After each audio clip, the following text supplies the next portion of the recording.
Hello students, last lecture में हम लोगों ने क्लासिफिकेशन ऑफ फंक्शन से रिलेटेड प्रॉब्लम सॉल्व किया था और उससे भी पहले हम लोगों ने उसके प्रॉपर्टी के बारे में जाना था कि कौन सा फंक्शन वन वन है, कौन सा फंक्शन मेनी वन या ऑन टू या इन टू। तो इन सारे चीज़ों के बारे में हम लोगों ने पढ़ रखा है।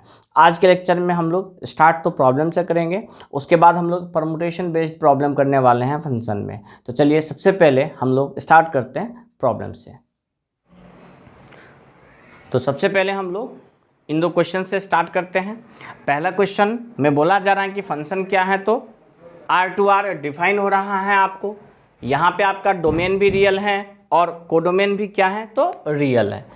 ये भी डोमेन हो गया, ये कोडोमेन हो गया। फंक्शन x लेस इक्वल 0 के लिए दे रखा है क्वाड्रेटिक। क्वाड्रेटिक का ग्राफ होता है पैराबोलिक। डिपेंड करता है ए पे कि अपवार्ड ओपन होगा या डाउनवार्ड। तो यहाँ एक्स स्क्वायर के साथ में लगा हुआ है 1, यानी कि ए पॉजिटिव, तो इसका ग्राफ अपवार्ड की तरफ ओपन होगा।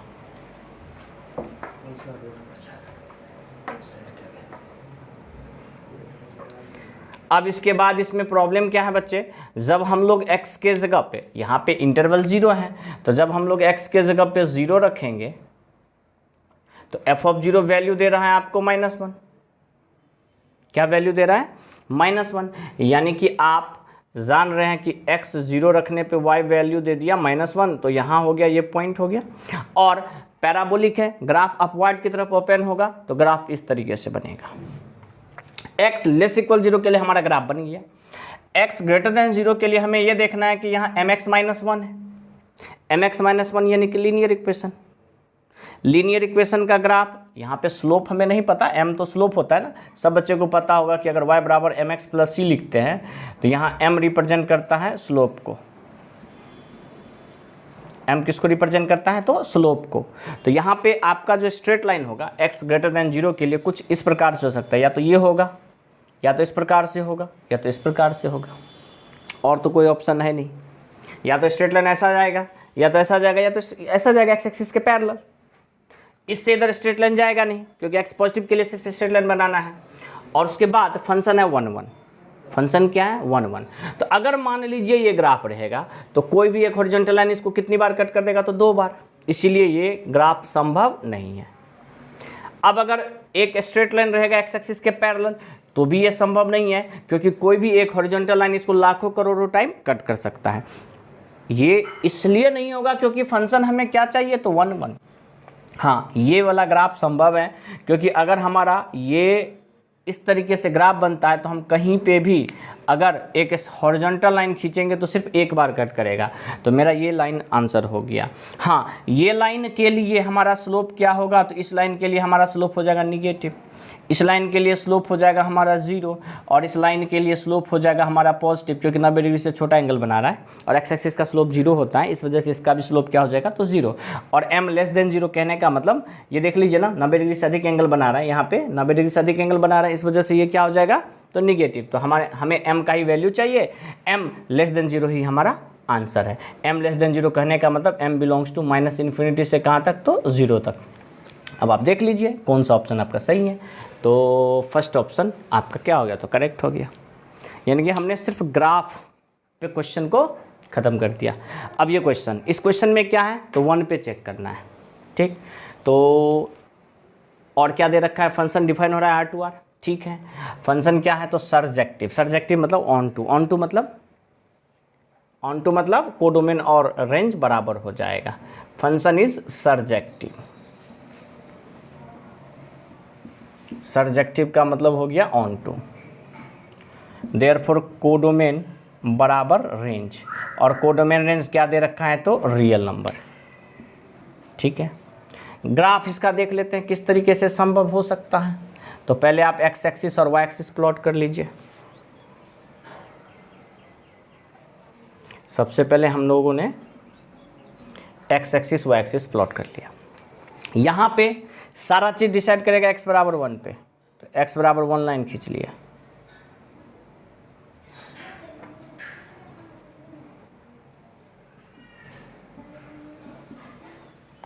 x बराबर 1 लाइन खींच लिया।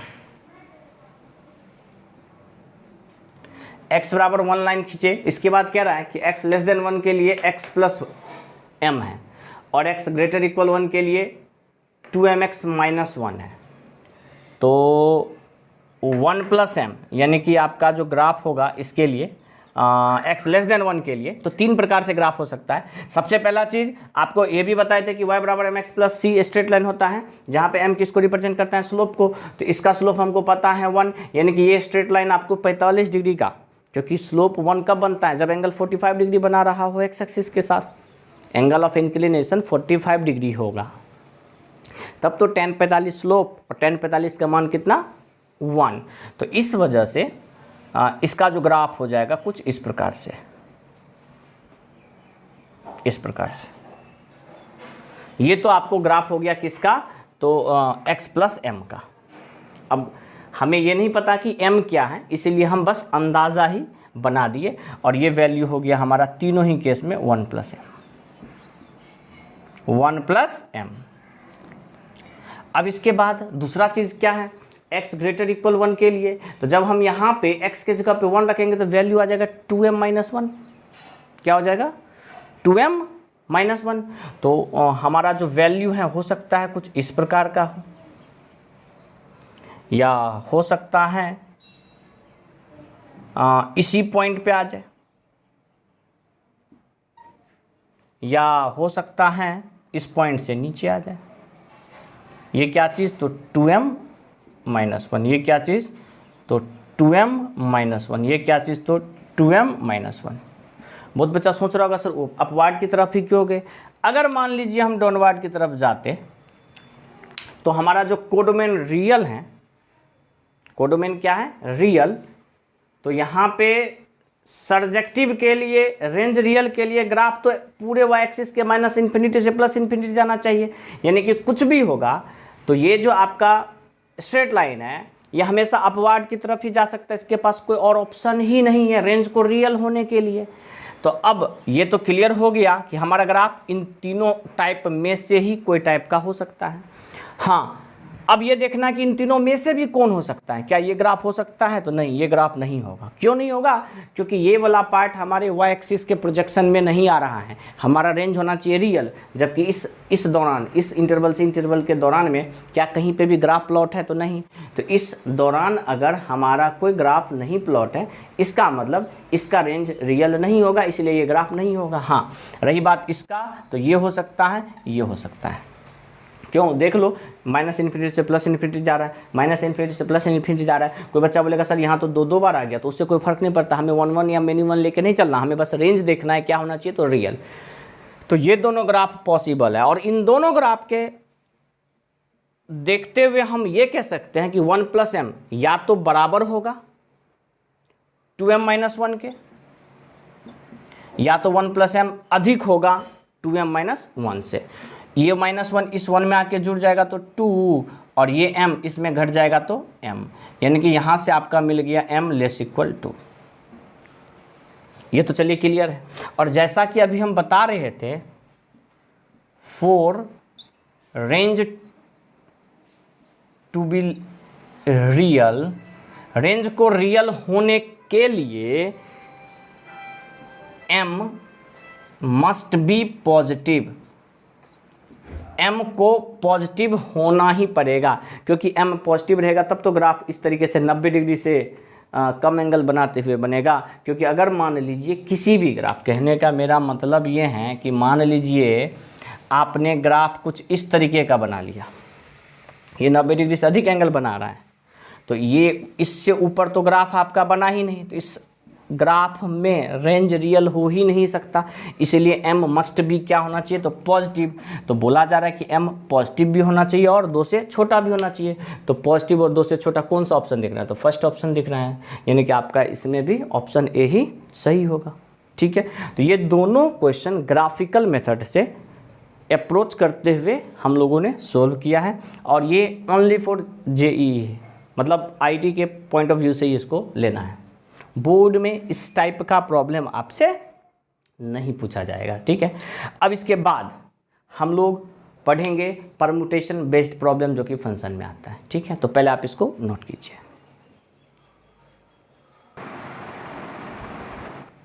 तो बच्चे इसके बाद आपका है परमुटेशन बेस्ड प्रॉब्लम। तो आप हेडिंग दे दीजिए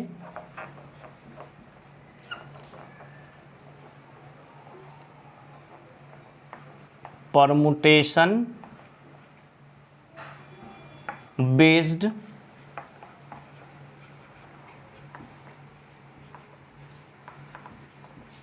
प्रॉब्लम। इसमें हम लोग 3 केस पढ़ेंगे। सबसे पहला केस यानी कि केस 1। केस 1 में हम लोग लिखेंगे कि when both the sets A and B contain an equal number of elements। बोला जा रहा है कि जब सेट A और सेट B में इक्वल नंबर ऑफ एलिमेंट हो तब।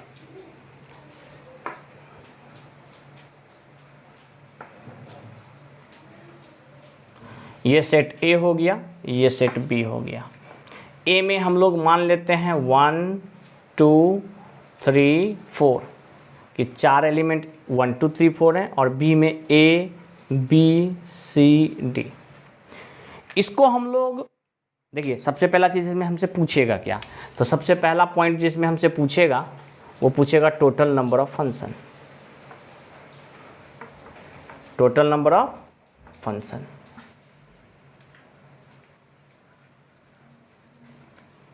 दूसरा चीज हमसे पूछेगा total number of 1 1 function.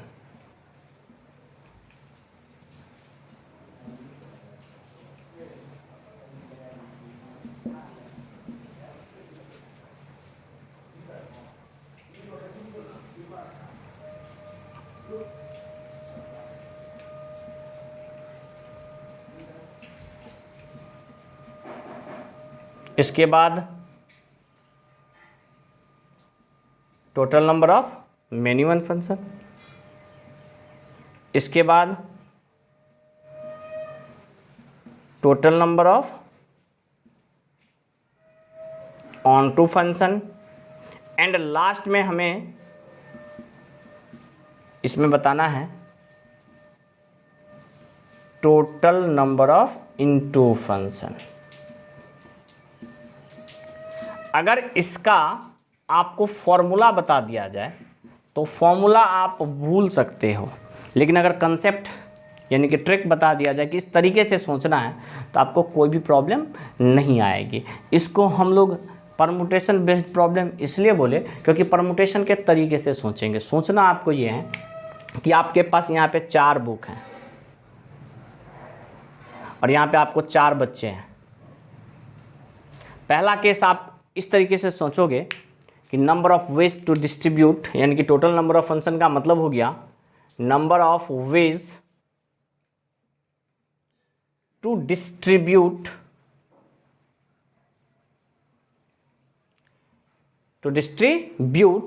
4 books among 4 child. यानी कि 4 किताब आपको 4 बच्चे में बांटना है, हमें ये सोचना है। ठीक, सबसे पहला तो पहले बुक को बांटने का कितना तरीका, तो पहले बुक को बांटने का 4 तरीका। क्यों? क्योंकि आप किसी भी 4 बच्चे को दे सकते हो ना, मतलब किसी भी 4 में से बच्चे को आप बुक दे सकते हो, चाहे फर्स्ट को, चाहे सेकंड को, चाहे थर्ड को, चाहे फोर्थ को। उसी प्रकार सेकंड बुक बांटने के लिए भी कितना तरीका, तो 4, थर्ड के लिए भी 4 और फोर्थ के लिए भी 4, यानी कि ये आपका आंसर आ गया 4 के पावर में 4। अगर मान लीजिए आपके पास 5 बुक होता और 5 बच्चे होते तो टोटल नंबर ऑफ फंक्शन हो जाएगा 5 टू द पावर 5। ठीक है, यानी कि सोचने का तरीका ये होगा कि इतने किताब हैं, इतने बच्चे में बांटना है। यहाँ पे ये ध्यान रखना है कि सेट ए और सेट बी में नंबर ऑफ एलिमेंट सेम होना चाहिए। ठीक है, अब आते हैं सेकेंड पॉइंट पे। सेकेंड पॉइंट कहता है कि टोटल नंबर ऑफ 1 1 फंक्शन, क्योंकि 4 के पावर 4 यानी कि ये तो आपको फंक्शन हुए टोटल फंक्शन हुए तो इसमें से कुछ 1 1 होगा और कुछ मेनी 1 भी हो सकता है। तो टोटल नंबर ऑफ 1 1 कितना होगा? तो 1 1 के लिए कंडीशन क्या होता है कि प्रत्येक एलिमेंट का डिफरेंट इमेज बनना चाहिए, प्रत्येक एलिमेंट का डिफरेंट इमेज बनना चाहिए। जैसे फर्स्ट बुक को बांटने का कितना तरीका? तो 4 तरीका। पहला बुक अगर बट गया और जिस बच्चे को मिल गया उस बच्चे को दोबारा नहीं मिलना चाहिए। क्यों? क्योंकि अगर मान लीजिए 1 का भी इमेज ए बन गया और 2 का भी इमेज ए बन गया, तब तो ये 1 1 नहीं रहा। 1 1 के लिए कंडीशन है कि every student should get only 1 book, यानी प्रत्येक बच्चा यहाँ पे कितना भी तो 1 बुक ही ले सकता है। और 4 बुक हैं, 4 ही बच्चे भी हैं तो टेंशन भी नहीं है। तो फर्स्ट बुक को डिस्ट्रीब्यूट करने का 4 तरीका। तो दूसरे के पास ऑप्शन बच गया सिर्फ 3, तीसरे के पास सिर्फ 2 ऑप्शन बचेगा और चौथे के पास सिर्फ 1 ऑप्शन बचेगा। यानी कि आप इसको 4 3 2 1 को 4 का फैक्टोरियल लिख सकते हो। यानी कि टोटल नंबर ऑफ फंक्शन जब ए और बी सेट में एलिमेंट सेम हो, नंबर ऑफ एलिमेंट क्या हो? सेम हो, तो आप डायरेक्ट जो एलिमेंट है उसी का फैक्टोरियल लिख दोगे। ठीक। अब मेनी 1 के लिए क्या करेंगे सर? तो मेनी 1 के लिए कुछ नहीं करना है, टोटल में से 1 1 को माइनस कर देना है, क्योंकि या तो 1 1 होगा नहीं तो मेनी 1 होगा। अब आते हैं ऑन टू के लिए।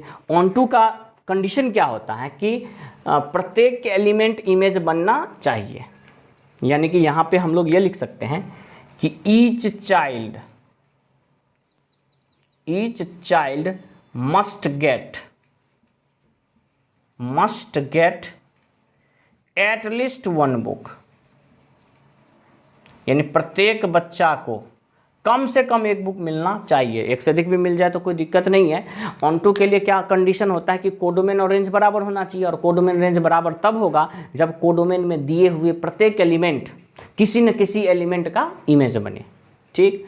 तो हम लोग इसको इस तरीके से सोचेंगे कि फर्स्ट बुक को डिस्ट्रीब्यूट करने का, तो फर्स्ट बुक को डिस्ट्रीब्यूट करने का 4 तरीका, सेकेंड बुक को डिस्ट्रीब्यूट करने का तो 3 तरीका। बहुत बच्चे सोच रहे होंगे सर ये कैसे आपने सोच लिया? तो यहाँ पे 4 ही किताब हैं और 4 ही बच्चे हैं। इसका मतलब चारों किताब को चारों बच्चों को मिलना है। किसी भी बच्चा को 2 बुक नहीं मिल सकता या 3 नहीं मिल सकता, सिर्फ यहाँ कंडीशन के अनुसार 1 ही बुक मिल सकता है।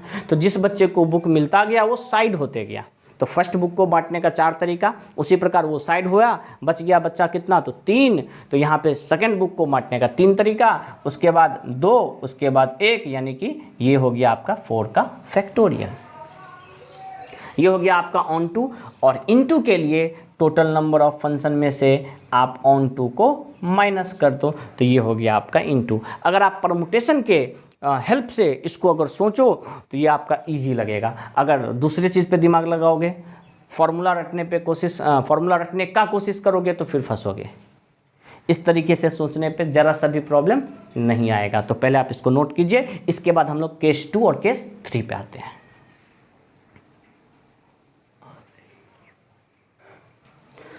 अब जैसे कि केस 1 हो गया, केस 2 में क्या है आपको थोड़ा सा चेंज करेंगे हम लोग। Case 2 when number of element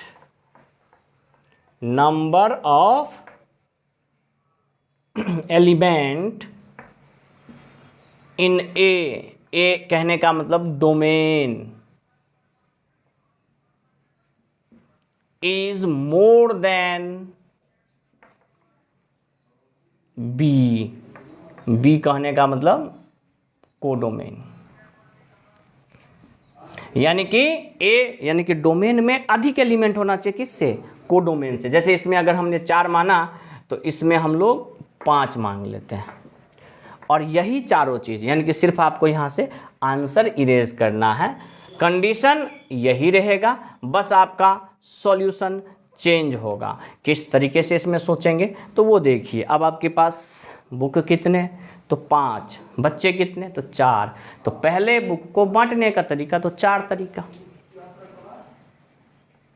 दूसरे बुक को बांटने का तरीका तो 4 तरीका, क्योंकि यहाँ पे कोई कंडीशन नहीं दिया है। तीसरे को भी 4 तरीके से बांट सकते हैं, चौथे को भी 4 तरीके से बांट सकते हैं और 5वें को भी 4 तरीके से बांट सकते हैं। इसका मतलब ये जो आपका टोटल नंबर ऑफ फंक्शन हो गया वो हो गया 4 टू द पावर 5। ठीक, अगर आपको यहाँ पे फॉर्मूला लिखना हो तो number of element in B को हम लोग क्या मान लेते हैं तो n, और नंबर ऑफ एलिमेंट इन ए को हम लोग यहाँ क्या मान लेते हैं तो m। तो टोटल नंबर ऑफ फंक्शन का यहाँ आपको फॉर्मूला मिल जाएगा, टोटल नंबर ऑफ फंक्शन का आपको फॉर्मूला मिल जाएगा n to the power m, जो कि आप कंफ्यूज होके गलत एकदम कर सकते हो, गलत करने का पूरा चांस रहता है इसमें, इसीलिए हम लोग ये फॉर्मूला नहीं लिखवाते। जैसे ना 4 के पावर 5 बी में एलिमेंट का पावर n में ए में एलिमेंट, तो वो हम नहीं लिखवाते। हम बस आपको ये बताएंगे कि सोचना कैसे है। अब जैसे 1 1 की बात करते हैं, 1 1 के लिए ध्यान दीजिएगा, आपके पास बुक है 5, बच्चे हैं 4, प्रत्येक बुक को बांटेंगे सिंगल सिंगल बटना चाहिए, यानी कि किसी भी 2 एलिमेंट का सेम इमेज नहीं बनना चाहिए। बुक कितने हैं 5, बच्चे कितने हैं 4, बुक कितने 5, बच्चे कितने 4। तो कम से कम एक ऐसा कंडीशन ज़रूर आएगा जब कोई 2 बुक एक ही बच्चे को मिलेगा, कोई 2 बुक एक ही बच्चे को मिलेगा, जो कि 1 1 फंक्शन पॉसिबल 1 1 फंक्शन में पॉसिबल नहीं है। इस वजह से इस केस में टोटल नंबर ऑफ 1 1 फंक्शन हो जाएगा 0, यानी कि यहाँ पे 1 1 फंक्शन पॉसिबल ही नहीं है। नहीं समझे? अरे 5 किताब है, 4 बच्चे हैं, कैसे बांट देंगे एक एक? एक बुक तो रह जाएगा बटने को, और अगर एक एलिमेंट का इमेज ना बने तो फिर फंक्शन थोड़ी होगा। या फिर 2 बुक अगर सेम बच्चे को दे दो तो भी 1 1 फंक्शन तो नहीं होगा। तो इस वजह से यहाँ टोटल नंबर ऑफ 1 1 फंक्शन 0 हो जाएगा, और मेनी 1 फंक्शन हो जाएगा कि 4 के पावर 5 में से 0 को घटा दो। अब आते हैं 4th पे, total number of onto function पे। तो इसका मतलब हो गया कि each child must get at least 1 book. 5 किताब हैं, 4 बच्चे हैं, चारों बच्चों को बुक मिलना चाहिए। अब किसी को 2 मिल जाएगा तो हो सकता है वो गुस्सा हो जाए कि सर हम क्यों मतलब इसको क्यों 2 दे दिए, हमको भी चाहिए 2। तो क्योंकि बच्चे हैं ना, आपस में झगड़ सकते हैं। तो हम लोग क्या करते हैं, इस टाइप के लिए सबसे पहले परमुटेशन कॉम्बिनेशन में ही आपको बताया गया था फॉर्मेशन ऑफ ग्रुप। हो सकता है आपने पढ़ा हो, या हो सकता है आप दूसरी जगह पढ़े हो, 11th तो नहीं भी पता हो। क्या चीज़ होता है, हम थोड़ा सा आपको बताते हैं। Formation of group, formation of group में होता है टोटल नंबर का फैक्टोरियल बाय में इंडिविजुअल ग्रुप स्ट्रेंथ का फैक्टोरियल, और इनटू में लिखते हैं 1 बाय में 1 बट्टा 1 के बाई में क्या लिखते हैं, तो हम यहाँ लिख देते हैं 1 के बट्टा में लिखते हैं जितने ग्रुप स्ट्रेंथ बराबर, जितने ग्रुप स्ट्रेंथ बराबर उतने का फैक्टोरियल, उतने का फैक्टोरियल। हो सकता है आप पढ़े, हो सकता है आप नहीं भी पढ़े हो, तो ध्यान से हम बार बार कह रहे हैं। यहाँ हम आपको एग्जांपल से समझाते हैं कि मान लीजिए 8 बुक हैं, हमको बांटना है 2 3 3 करके, यानी कि 8 किताब हैं और हमें 3 ग्रुप में बांटना है, 2 3 3 के ग्रुप में। तो हम क्या करेंगे, 3 डब्बा बनाएंगे। तो इसको फॉर्मेशन ऑफ ग्रुप के फॉर्मूला के हेल्प से कैसे फॉर्म करेंगे डब्बे में, वो देखिए। तो टोटल का फैक्टोरियल, तो टोटल 8 है तो 8 एलिमेंट का फैक्टोरियल। बाय में इंडिविजुअल ग्रुप स्ट्रेंथ का फैक्टोरियल, तो इंडिविजुअल ग्रुप स्ट्रेंथ यानी कि एक बार 2 का, एक बार 3 का, एक बार 3 का फैक्टोरियल। इसके बाद जितने ग्रुप स्ट्रेंथ बराबर हैं, जितने ग्रुप स्ट्रेंथ बराबर हैं, तो 3 का फैक्टोरियल कितनी बार है, 2 बार। तो जितने ग्रुप स्ट्रेंथ बराबर हैं उतने का फैक्टोरियल। तो यही चीज़ हम यहाँ पे लागू करेंगे। सबसे पहला चीज़, आपके पास 5 बुक हैं, ठीक, डब्बा कितना बनाना है 4। तो 5 बुक को 4 डब्बा बनाने के लिए आप 1 1 1 2 का ही सहारा ले सकते हो, और कोई ऑप्शन नहीं है। और इसको डब्बा बनाने के लिए आपको लिखना पड़ेगा 5 का फैक्टोरियल, बाय में इंडिविजुअल ग्रुप स्ट्रेंथ का फैक्टोरियल, जितने ग्रुप स्ट्रेंथ बराबर हैं 1 बट्टा उतने का फैक्टोरियल, यानी कि 1 1 1 3 बार है ना, तो 1/3 का फैक्टोरियल। तो ये हो गया आपका ग्रुप फॉर्म, यानी कि ये आपका बन गया कितना डब्बा, तो 4 डिब्बा। उस 4 डब्बे में क्या है, तो 3 डब्बे में एक एक बुक है और एक डब्बे में 2 बुक हैं। ठीक, अब जैसे कि हमारा ग्रुप फॉर्म हो गया, तो सबसे पहले हमें total number of onto function के लिए ये 4 डब्बा है, तो ये ग्रुप फॉर्म होने के बाद ये चारों डब्बा को अब हमें बांटना है। तो जैसे कहने का मतलब 4 डब्बा 4 बच्चे में बांटना है, तो पहला डब्बा को बांटने का 4 तरीका, दूसरे को भी 3 तरीका, तीसरे को 2 तरीका। क्यों? क्योंकि प्रत्येक बच्चा को मिलना चाहिए क्या चीज़, तो डब्बा। फिर बोलोगे सर अभी आप बुक बोल रहे थे, तो बुक तो डब्बे में है। अब जो 5 बुक था उसको 4 डब्बे में बना दिया ताकि किसी को ये पता न लगे कि किसके पास 2 बुक गया। सही है। 4 डब्बा 4 बच्चे में बांटने का तरीका होता है 4 का फैक्टोरियल, यानी कि पहला को बांटने का 4 तरीका, जिसको मिला वो साइड, दूसरे को बांटने का 3 तरीका, दूसरा भी साइड, तीसरे को बांटने का 2 तरीका। तो इस तरीके से हम लोग यहाँ पे लिखेंगे कैसे, तो पहले तो 5 का फैक्टोरियल बाई में 1 का फैक्टोरियल कितनी बार, तो 3 बार, वैसे 1 का फैक्टोरियल 1 ही होता है। फिर उसके बाद 2 का फैक्टोरियल और फिर उसके बाद 1/3 का फैक्टोरियल। तो ये आपने क्या कर लिया, तो ये आपने ग्रुप फॉर्म कर लिया, और ग्रुप फॉर्म करने के बाद 4 डब्बे को 4 जगह बांटने का तरीका हो गया 4 का फैक्टोरियल। तो आपका जो आंसर हो गया ऑन टू फंक्शन के लिए वो कुछ इस तरीके से हो गया, ऑन टू हो गया। अब क्या चाहिए, इनटू। तो टोटल नंबर ऑफ फंक्शन है कितना, 4 के पावर में 5। तो इसमें से आप क्या करोगे, इनटू वाला को घटा दोगे। इनटू वाला यानी कि 5 का फैक्टोरियल बाय में 1 फैक्टोरियल कितनी बार, तो 3 बार, इंटू 2 का 2 है ना, हाँ 2 का फैक्टोरियल, फिर इंटू 1/3 का फैक्टोरियल, और फिर इसमें मल्टीप्लाई है किसके साथ, तो 4 के फैक्टोरियल के साथ। तो ये हो गया हमारा total number of into function.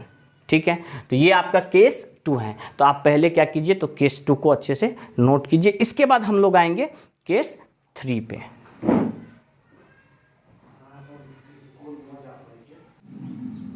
अब इसके बाद केस 2 के बाद केस 3 में हम लोग पढ़ेंगे, केस 3 में कि when number of element in A is less than, यानी कि मोड को आप क्या कर दो, लेस देन बी, यानी कि यहाँ पे 4 ही एलिमेंट रहने दो और यहाँ पे आप कर लो 5 एलिमेंट। ठीक, तो सबसे पहले तो इसके लिए जो आपका ऑप्शन है, आंसर है, उसको आप मिटा दीजिए, यानी कि ये पार्ट मिट गया। फिर इसके बाद आपका आंसर यहाँ मिट गया।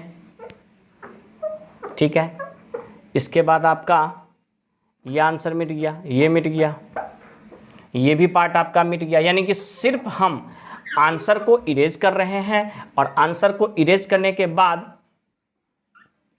सिर्फ आंसर ही इसका चेंज होगा। तो ये सारा चीज रिमूव हो गया। ठीक, अब आते हैं हम लोग क्वेश्चन पे।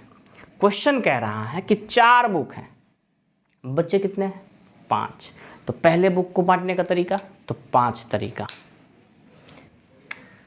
दूसरे को बांटने का फिर 5, तीसरे को भी 5, चौथे को भी 5, यानी कि आपका यहाँ पे हो गया 5 टू द पावर 4। ये बराबर पूछता है आपके एक्सरसाइज 1 में है भी प्रॉब्लम, सी सिन्हा में शायद और आर.डी. शर्मा में, टोटल नंबर ऑफ फंक्शन। तो पहला बुक को भी 5 तरीके से, क्योंकि इसमें 5 बच्चे हैं, दूसरे को भी 5, तीसरे को भी 5, चौथे को भी 5, तो 5 के पावर 4 हमारा answer. Total number of function clear. Total number of 1 function, 5 book बच्चे हैं, 4 किताब है। तो पहला बुक को बांटने का 5 तरीका, दूसरे को 4, तीसरे को 3 और चौथे को 2। कहने का यहाँ मतलब ये हो गया कि एक कोई बच्चा होगा जिसको बुक नहीं मिलेगा।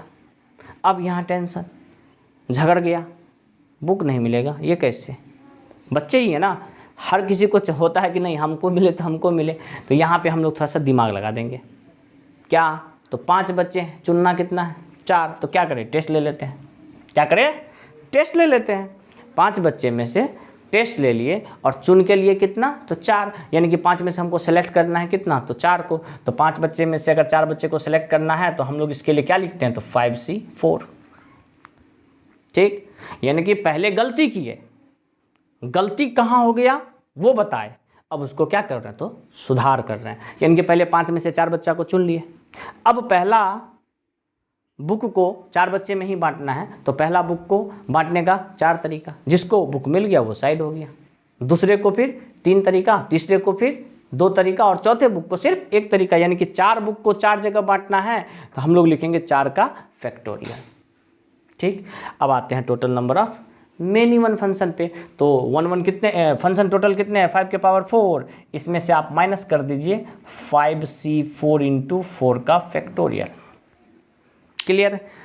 अब ऑन टू फंक्शन में, ऑन टू फंक्शन में कहता है कि each child must get at least 1 book. 5 बच्चे और 4 किताबें, कभी संभव होगा?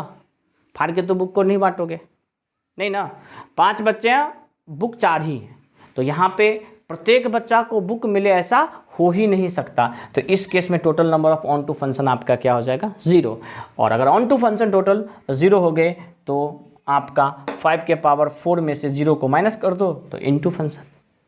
सही है।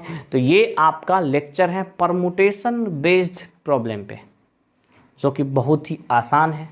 अगर आप इसको इजी वे में सोचो और बनाओ तो आसान से आप किसी भी क्वेश्चन को बना सकते हो। आईटी में भी इस तरह का प्रॉब्लम पूछा जाता है और बोर्ड में एक ऑब्जेक्टिव इस पे ज़रूर पूछा जाता है, टोटल नंबर ऑफ फंक्शन, जिसके लिए आप हमेशा फॉर्मूला याद रख लेना कि ये हो जाता है आपको टोटल नंबर ऑफ फंक्शन का फॉर्मूला हमने लिखवाया था, मैं फिर से आपको बता देता हूँ। टोटल नंबर ऑफ फंक्शन का फॉर्मूला हो जाएगा आपको n⁻m। n क्या है, तो number of element in codomain, और m क्या है, तो number of element in set A, कहने का मतलब m। तो ये आप ध्यान रखिएगा कि ये अगर गिवन है तो टोटल नंबर ऑफ फंक्शन का ये फॉर्मूला हो जाएगा। इस पे अधिकतर प्रॉब्लम पूछा जाता है। तो चलिए आज का क्लास हम लोग यहीं पे ख़त्म करते हैं, इससे आगे हम लोग नेक्स्ट डे पढ़ेंगे। Thank you.